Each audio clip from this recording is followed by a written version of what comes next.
The wait is finally over. Nikon has unveiled its new mirrorless system, the first with a 35mm format sensor. It arrives 7 years after the not-so-successful Nikon 1 series, which has now been discontinued. The Z6 and Z7 look identical, and I mean truly identical. Except for the name engraved on the front, the cameras share the same dimensions, weight, magnesium alloy and weather seal construction. Like the Sony A7 series, what makes the difference is what's found inside. But first, let's talk about the design, which I have to say gave me a positive impression. The cameras are reasonably small and compact. In fact, they're only slightly larger than the A7 Mark III. However, the larger and taller front grip definitely adds more comfort when holding the camera or using large lenses. I like the button layout. Everything feels precise and gives you a very nice tactile feel. I particularly appreciated the still video mode selector on the rear and the two front function buttons. The AF joystick is precise and very quick to use, and there's a good amount of customization including personal menu pages and a quick menu. Each Z lens comes with a function ring, and you can decide to use it for the aperture, manual focus, or exposure compensation. It's a very clever feature. The rear LCD is touch sensitive, and I was pleasantly surprised by its precision and reactivity. Not only does it work to change the focus point, but you can also navigate the menu and change settings. The screen is large and has an excellent resolution. There is also a small screen on top to check your settings, just like the ones you can find on high-end DSLRs and some mirrorless cameras. I really like the EVF. Very sharp with more than 3 million dots of resolution and a large magnification of 0.8. Even when wearing glasses, I was able to compose very easily with both cameras. There is a microphone input and headphone output, a USB-C port, as well as HDMI. Sadly, there is only one memory card slot, and Nikon has chosen to use the XQD type over the popular SD version. The former has a faster speed but is more expensive. And obviously, after many years spent asking mirrorless brands for dual slots on their high-end cameras, I was quite surprised to see that only a single slot made it onto the Z6 and Z7. My guess is that the XQD's larger size would have required extra space to fit a second card, but given how reliable SD cards are nowadays, perhaps Nikon should have just opted for two SD cards just like they did for the D750 for example. The first difference to talk about between these two cameras concerns the sensor.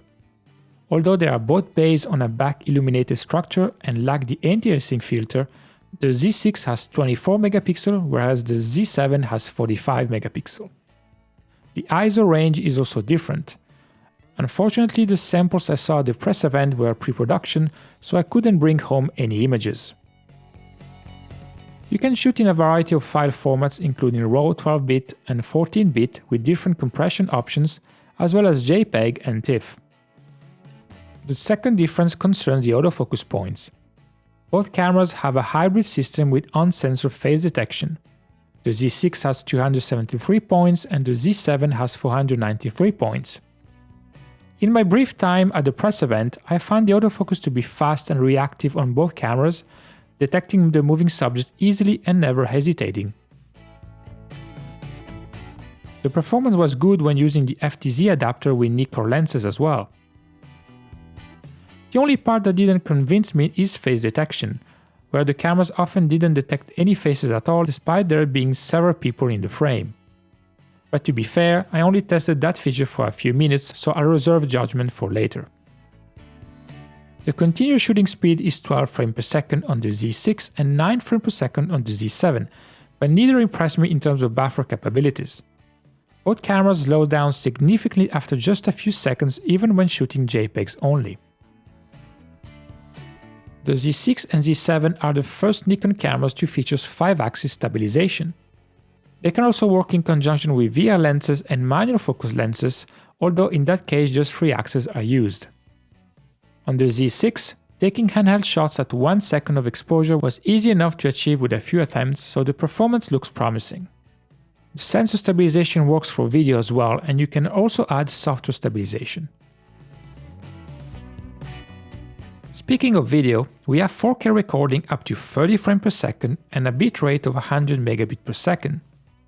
The Z6 does full pixel readout in full frame mode, or FX mode to use Nikon's terminology.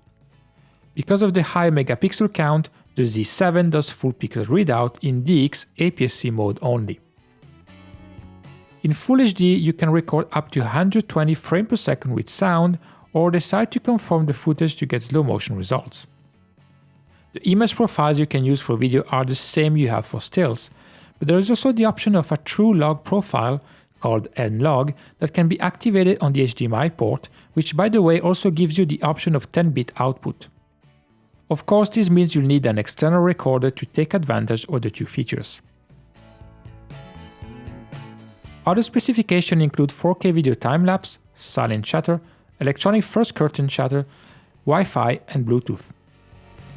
The battery life is rated at around 300 shots for both cameras, which isn't really exciting considering that the A7 III and the A7R Mark III can do double that. Of course, real-world use will give you more than these figures suggest, but it looks like the Z6 and Z7 will require more than one battery to get through an entire day of shooting. They use a new EN-EL15B battery, but they're also compatible with the older 15A and 15 types. However, Nikon warns that the battery life can be worse if you use them. The good news is that the cameras can be charged via USB. Finally, we have the lenses. The Z system debuts with a 24-70mm f4 kit lens and two f1.8 primes, a 35mm and 50mm. The 24-70 is surprisingly compact, whereas the 1.8 primes have larger dimensions. Nikon insisted that one of the reasons for developing the Z system was to have a large mount with a short flange distance. This combination will allow them to design a new generation of lenses with superior optical performance. I'll be curious to see what kind of quality they will be able to offer.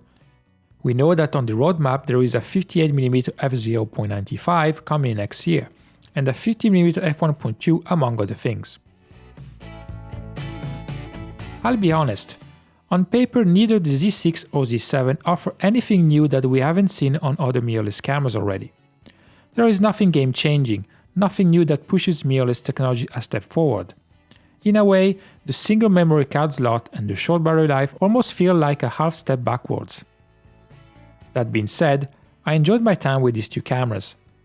The design ergonomics feel great straight out of the box, and they are very well balanced. And this is where both cameras can have an advantage over the A7 series, whose ergonomics are good but not perfect. I'm already sure they can deliver excellent image quality when it comes to stills, so my real curiosity is how the autofocus will perform and how good the video quality will be. Only then we'll know whether the Nikon Z can compete with the Sony A7 series. The launch price feels right, at least for the camera bodies and the 24-70mm, but I can't help but notice that the asking price for the two 1.8 lenses is rather high. I really hope they will stand out in terms of optical performance, just like Nikon is promising.